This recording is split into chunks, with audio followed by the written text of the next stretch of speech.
ဒီနေ့ကတော့ကျွတ်မမွလေးနဲ့နောက်နေ့ထိထားလဲပြော့မသွားပဲအရန်ကိုစားကောင်းတဲ့အသားတို့မြေပဲတဲ့အဆက်ကြော်လေးဒီနေ့အိမ်မှာကြော်စားပြလို့ကြော်နီးလေးကိုဝေးမျှပေးလိုက်ပါရနော်ကဲအရင်ဦးဆုံးအသားတို့လေးတွေကို10မိနစ်လောက်ရေးစိမ်ထားမယ်ပေါ့နော်ပြီးရင်တော့ရေတွေတစ်စက်မှမကျအောင်အခုလိုတေချာလေးညှစ်ထားပေးပါပြီးရင်တော့အသားတို့ကိုအလဲကနေ2ချမ်းလောက်ကကြီးလေးနဲ့ညှက်လိုက်ပါမယ်အသားတို့တွေကိုစက်သားမုတ်လေးရဲ့စားလေးနည်းနည်းချဲ့ပြီးတော့တေချာလေးနှမ်းဆက်နေအောင်နေထားပေးလိုက်ပါမယ်နော်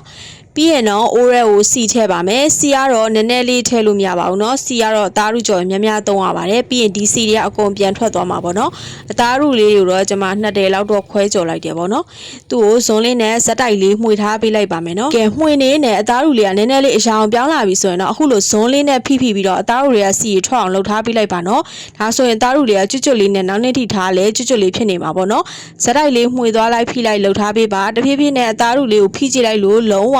ဖိလို့မရတဲ့အနေထားကျွတ်နေပြီဆိုရင်တော့ပြန်ပြီးတော့ဆဲထုတ်ထားပေးလိုက်ပါမယ်ကဲပြီးရင်တော့စီလေးလျှော့ပြီးတော့မြေပဲဆန်ကြော်ပါမယ်နော်စားလေးနည်းနည်းလေးချဲ့ပြီးတော့ကြော်ထားပေးပါမယ်မြေပဲလေးတွေကအခုလိုတစ်ဖြည်းဖြည်းအရောင်လေးရင့်လာပြီဆိုရင်တော့ပြန်ပြီးတော့ဆဲထုတ်ထားပေးလိုက်ပါမယ်နော်ကဲပြီးရင်တော့အိုးရဲကိုစီလေးနည်းနည်းချဲ့ပြီးစီလေးပူအောင်လုပ်လိုက်ပါမယ်စီပူလာပြီဆိုတော့မှမီးကိုပိတ်ပြီးငုတ်သီးကြမ်းဘက်ထဲပါနော်နှမို့ဆိုတူးမှာဆိုလို့ပါ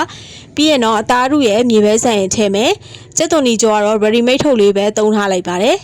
ပြီးရင်တော့စားလေးရဲ့စက်သားမုံလေးနည်းနည်းချဲ့ပြီးတော့အကုန်လုံးနှမ်းဆက်နေအောင်မှွေထားပေးလိုက်ပါနော်အခုဆိုရင်တော့ကျွတ်လေးနဲ့ဘလောက်ဆဆအောင်မွားတဲ့အသားရုမြေပဲတဲ့အဆက်ကြော်လေးစားလို့ရပါပြီနော်ဒါကတော့အိမ်မှာကြော်စားပြစ်တာလေးကိုဝေမျှပေးတာပါကြည့်ရှုသူတွေအားလုံးကျေးဇူးတင်ပါရှင်နောက်နေ့လည်းနောက်ထပ်ဗီဒီယိုနဲ့အတူပြန်လာခဲ့ပါမယ်နော်